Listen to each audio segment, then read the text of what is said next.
बच्चों का एक बार फिर स्वागत है। मैं प्रवीण सर और आज के इस वीडियो में वर्ग 10वीं के विज्ञान विषय का एक महत्वपूर्ण पाठ प्रकाश के परावर्तन और अपवर्तन के विषय में आज चर्चा करेंगे। सबसे पहले हमें ये समझना होता है कि प्रकाश क्या है, प्रकाश की क्या गुण है, प्रकाश का परावर्तन और प्रकाश का अपवर्तन क्या है और ये दोनों में क्या समानता है और क्या अंतर है। तो आइए इसको विस्तृत रूप से जानते हैं। तो सबसे पहले हम कक्षा 10वीं का विज्ञान विषय पे पहला प्रकाश के विषय में चर्चा करते हैं, यानी लाइट। तो जैसा कि आप लोगों को पता है कि प्रकाश एक ऊर्जा है, ऊर्जा का रूप है जिसके माध्यम से हम किसी वस्तु को देखते हैं, या प्रकाश वह ऊर्जा है जो हमें किसी वस्तु को देखने की क्षमता प्रदान करता है।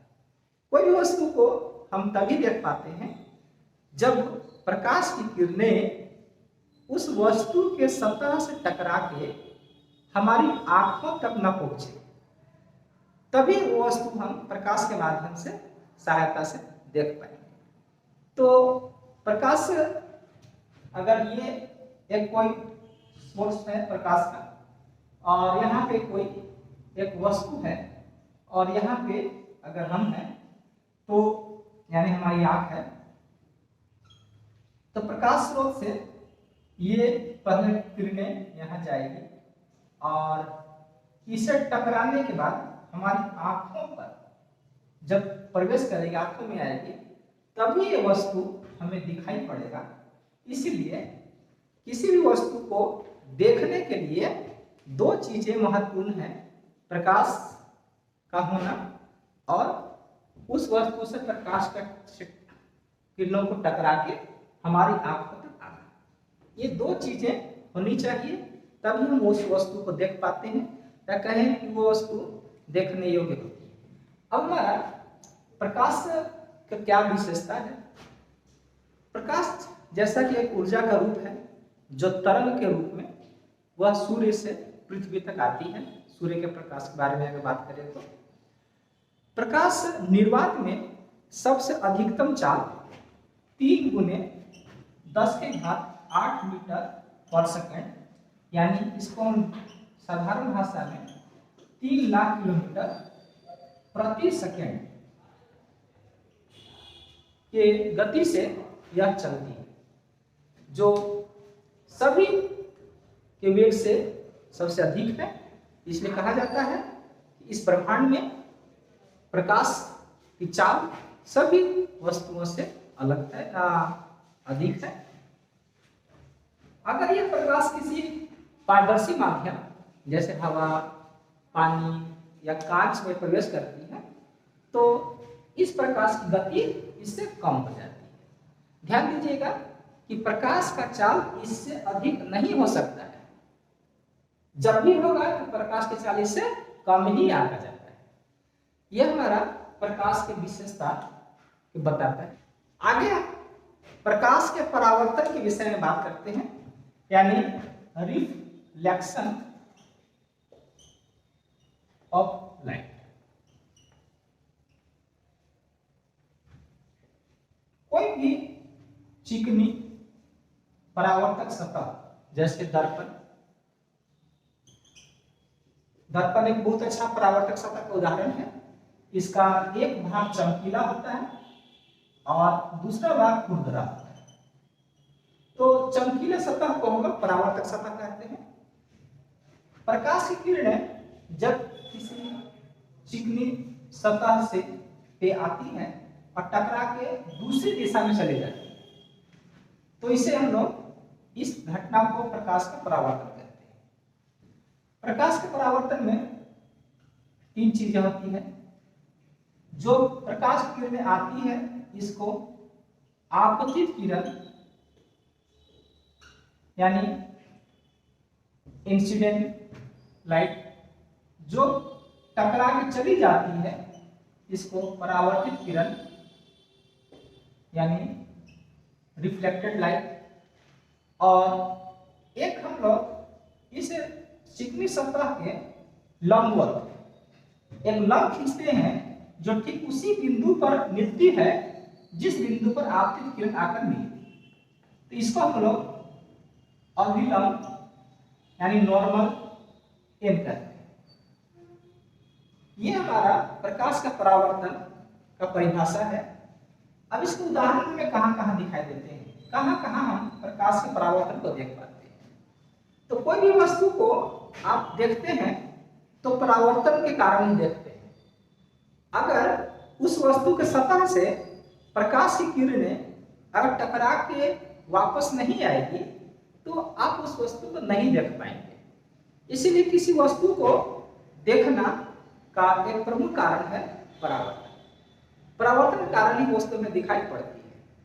जैसे काला वस्तु हमें दिखाई नहीं पड़ता, इसका पीछे कारण है कि जब प्रकाश की किरणें उस काले वस्तु के सतह पर जब पड़ती है तो काला वस्तु का सतह सभी किरणों को एब्जॉर्ब कर लेता है, अवशोषित कर लेता है, जिससे किरणें वापस टकरा के नहीं जा पाती। इसलिए वो वस्तु हमें काला दिखाई देता है या नहीं दिखाई देता है। रात्रि में आकाश का रंग काला दिखता है, इसका कारण है कि वहां पे प्रकाश किरणें टकरा के लौटती नहीं है वापस। जैसे अगर आप रात्रि में एक टॉर्च आकाश की ओर जलाएं तो वह प्रकाश की किरणें टॉर्च से निकल के वह अंतरिक्ष में जाता जाएगा। क्योंकि वहां अंतरिक्ष जो है अनंत है, उसको टकरा के वापस आने का वहां कोई साधन नहीं है, तो इसलिए वहां परावर्तन नहीं होगा। इसलिए रात में हमें आकाश काला दिखाई पड़ता है। चंद्रमा रात में चमकता है, उसका कारण है प्रकाश का परावर्तन, क्योंकि वह सूर्य की किरणें उस पर पड़ती है और वहां से टकरा के फिर पृथ्वी पर पहुंचती है। इस कारण से चंद्रमा हमें चमकता हुआ दिखता है। यह सारा प्रकाश के परावर्तन का बहुत अच्छा उदाहरण है। आगे आते हैं प्रकाश के परावर्तन का नियम यानी लॉ ऑफ रिफ्लेक्शन। इसमें एक प्रकाश के परावर्तन का यहाँ पे चित्र है जिसमें ए बी किरण आपतित किरण है, बी सी परावर्तित किरण है और एन बी एक अभिलंब है। आप इसमें देख सकते हैं कि ए बी एन यहाँ पर एक कोण बनता है, उसी तरह से एन बी सी यहाँ पर भी एक कोण बनता है। तो इस कोण को हम लोग आई कहते हैं और दूसरे कोण को आर कहते हैं। आई का मतलब होता है आपतन कोण और आर का मतलब होता है परावर्तन कोण। यानी आई का मतलब एंगल ऑफ इंसिडेंस और आर का मतलब एंगल ऑफ रिफ्लेक्शन। तो प्रकाश के परावर्तन का नियम है, पहला नियम यह है कि आपतित किरण परावर्तित किरण एवं अभिलंब यानी नॉर्मल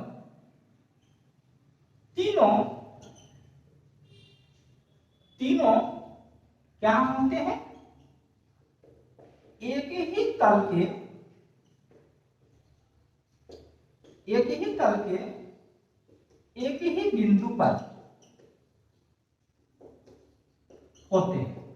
आपको चित्र में देख सकते हैं कि आपतित किरण यानी AB, परावर्तित किरण यानी BC और अभिलंब यानी NB, तीनों एक ही बिंदु पर आके मिलते हैं और वो एक ही तल पर स्थित होते हैं। दूसरा नियम है कि आपतन कोण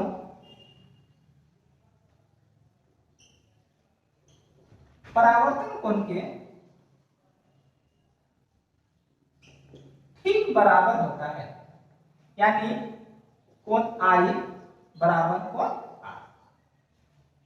यह प्रकाश के परावर्तन का बहुत ही महत्वपूर्ण नियम है कि कोई भी वस्तु पर चाहे वो परावर्तक सतह चाहे समतल हो, चाहे उत्तल हो, चाहे अवतल हो, या खुरदुरा हुआ, किसी भी तरह का कोई भी सतह का प्रकृति हो, उसमें प्रकाश किरणें आएगी तो टकरा के जाएगी ही, इसमें भी टकरा के जाएगी, यहाँ पे भी टकरा के अलग अलग बिंदुओं से जा सकते। तो चाहे वो परावर्तक सतह किसी प्रकार की हो, सभी स्थिति में I और R हमेशा बराबर मिलेंगे। यह सार्वत्रिक नियम है, इसलिए केवल I बराबर R को दर्पण में ही नहीं मिलेगा। अगर समतल दर्पण है तो उसमें ही केवल I बराबर R नहीं मिलेगा, चाहे वो दर्पण उत्तल हो, अवतल हो, या ऐसा कोई परावर्तक सतह जो वक्र हो यानी समतल नहीं हो, तो वहां ही प्रकाश की किरणें आएगी और टकरा के दूसरी दिशा में जाएगी, परावर्तन होगा और वहां पे I और R कोण बनेंगे तो दोनों कोण बराबर ही होंगे। यह है सार्वत्रिक नियम परावर्तन के लिए। तो इस प्रकार से परावर्तन के दो नियम होते हैं। प्रकाश के परावर्तन के बाद अगला हम आते हैं प्रकाश का अपवर्तन यानी रिफ्रैक्शन ऑफ लाइट। यह रिफ्रैक्शन ऑफ लाइट प्रकाश के परावर्तन से बिल्कुल अलग है, क्योंकि प्रकाश के परावर्तन में हमको एक ही माध्यम की आवश्यकता होती है, लेकिन प्रकाश के अपवर्तन में दो माध्यमों की आवश्यकता होती है।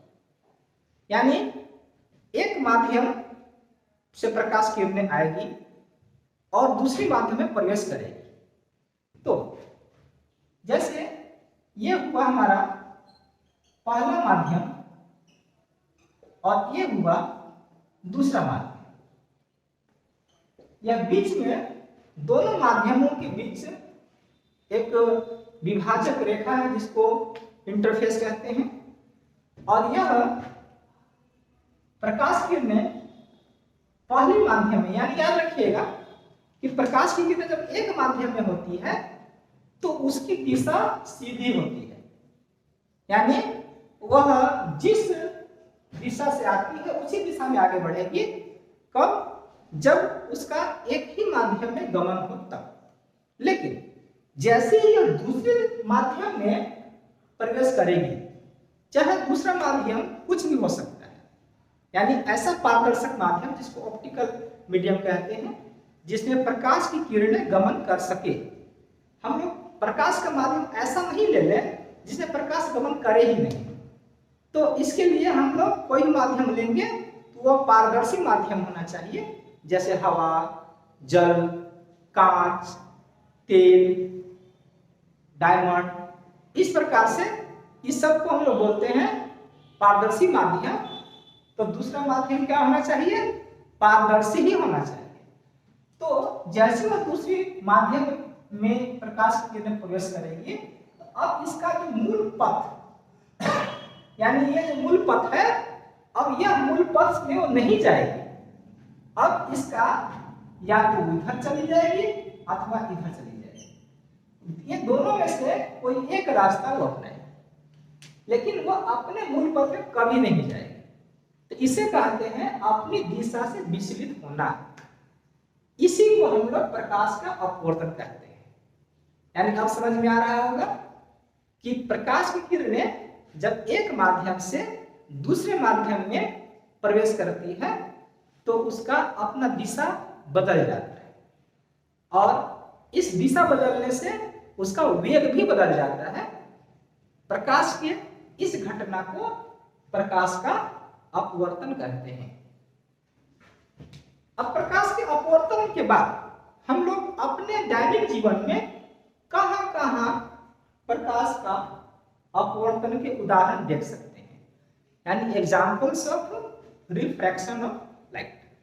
सबसे पहला उदाहरण है कि अगर हम एक कांच से भरे हुए कोई गिलास, पानी से भरे हुए वो ये गिलास ले लें कांच का, और इसमें एक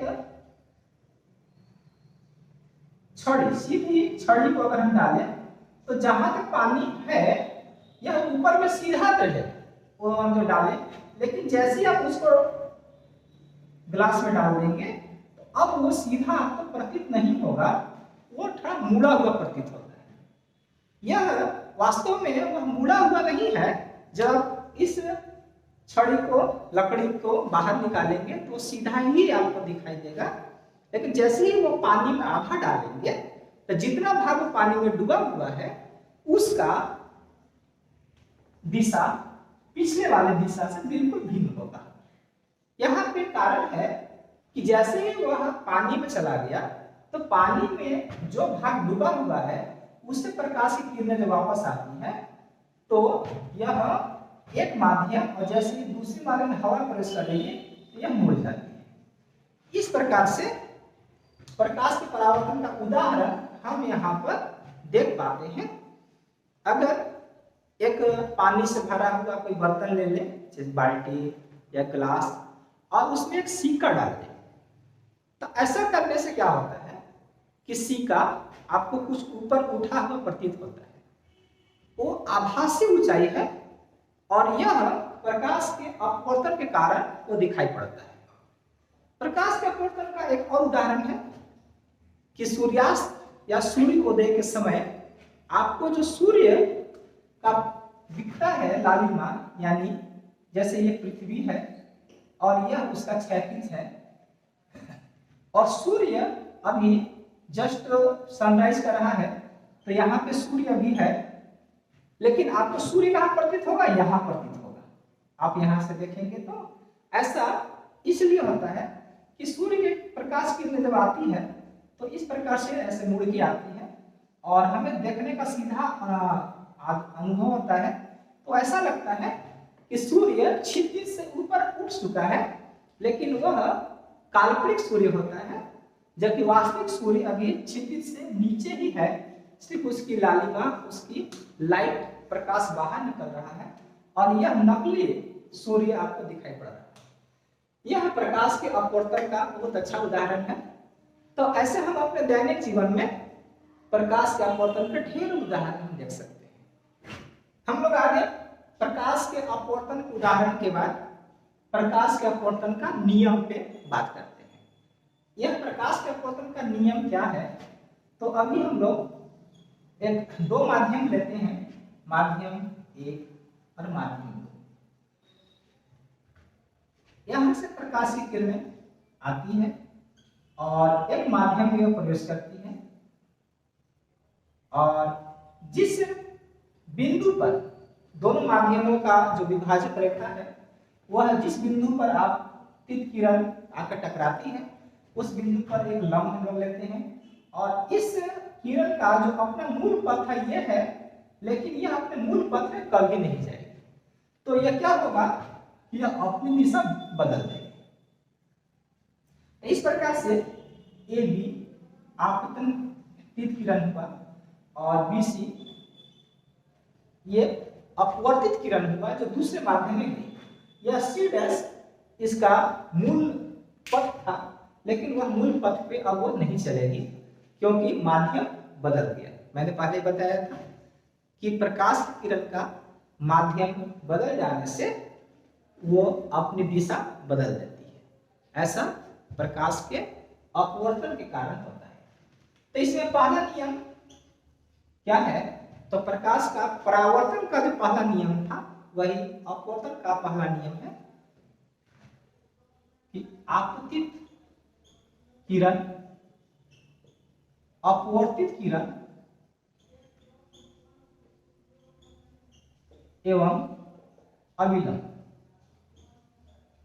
अविलंब हमारा n हो गया, यहाँ नीचे आप n डैश भी ले सकते हैं। तो अविलंब तीनों एक ही तल के एक ही बिंदु पर स्थित होते हैं। अब ये हमारा पहला नियम हो गया जो कि दोनों परावर्तन और अपवर्तन का लगभग एक कॉमन नियम है। दूसरा नियम को जानने से पहले थोड़ा हम ये चीज जान लेते हैं कि अपवर्तन और परावर्तन में जो सबसे बड़ा जो अंतर है वो ये है कि यहाँ पे एक कोण बनता है आई और एक कोण यहाँ नीचे बनता है आर। याद रखिएगा कि परावर्तन में वह बन रहा था कौन, आई और आर एक ही माध्यम में बन रहा था, लेकिन यहाँ पे आई और आर दोनों एक माध्यम में नहीं बनेंगे। आई अगर पहला माध्यम में बनेगा तो आर दूसरे माध्यम में बनेगा। ये इसका बहुत जरूरी नियम है। तो इसमें क्या होता है कि आई जो होता है वो आर के बराबर कभी नहीं होता, याद रखिएगा। यानी आई और आर कभी बराबर नहीं होंगे। अगर ऐसा है तो वह अपवर्तन है। अगर ये दोनों बराबर हो गए आई बराबर आर तो वह अपवर्तन नहीं माना जाएगा, वह परावर्तन माना जाएगा। तो अब जो है इसमें आई बराबर आर के लिए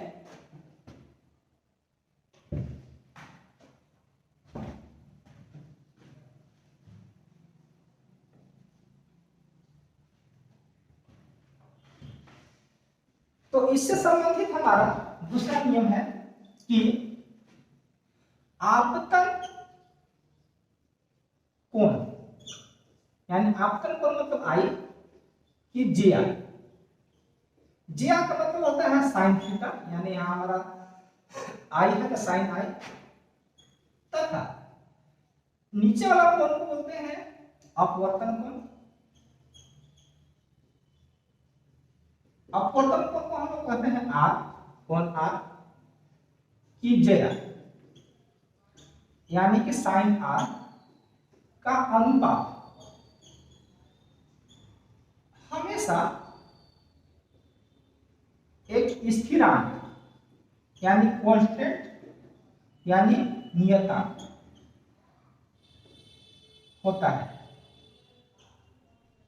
यह बहुत ही महत्वपूर्ण नियम है कि आपतन कोण आई की जे आपने साइन आई और साइन आर का अनुपात यानी साइन आई बटे साइन आर बराबर स्थिरांक।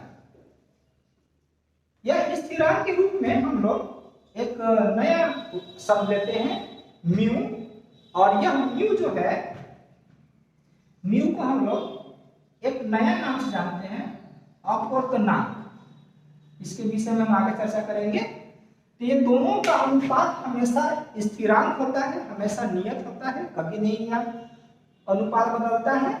और उस नियत संख्या एक अंक होता है, संख्या होता है, उसको एक नया नाम विज्ञान में दिया गया अपवर्तनांक। तो यह जो नियम है इस नियम को एक महत्वपूर्ण एक महान वैज्ञानिक ने इस नियम को बताया था, और इस नियम को हम लोग स्नेल का नियम कहते हैं। यह स्नेल का नियम से संबंधित होता है, यानी यह जो प्रकाश का अपवर्तन का दूसरा नियम है इसे किस नाम से जानते हैं, स्नेल का नियम से जानते हैं। इसलिए अगर आपसे पूछा जाए कि स्नेल का नियम क्या है तो आपको प्रकाश का अपवर्तन का ये दूसरा नियम जो बताना है, यही हमारा स्नेल का नियम बताता है। तो यह बहुत कम शब्दों में हमने प्रकाश क्या है, प्रकाश का क्या गुण है, प्रकाश का परावर्तन क्या है, परावर्तन का नियम क्या है, प्रकाश का अपवर्तन क्या है और अपवर्तन के नियम क्या है। तो यह प्रकाश से संबंधित बहुत महत्वपूर्ण टॉपिक आपके लिए है।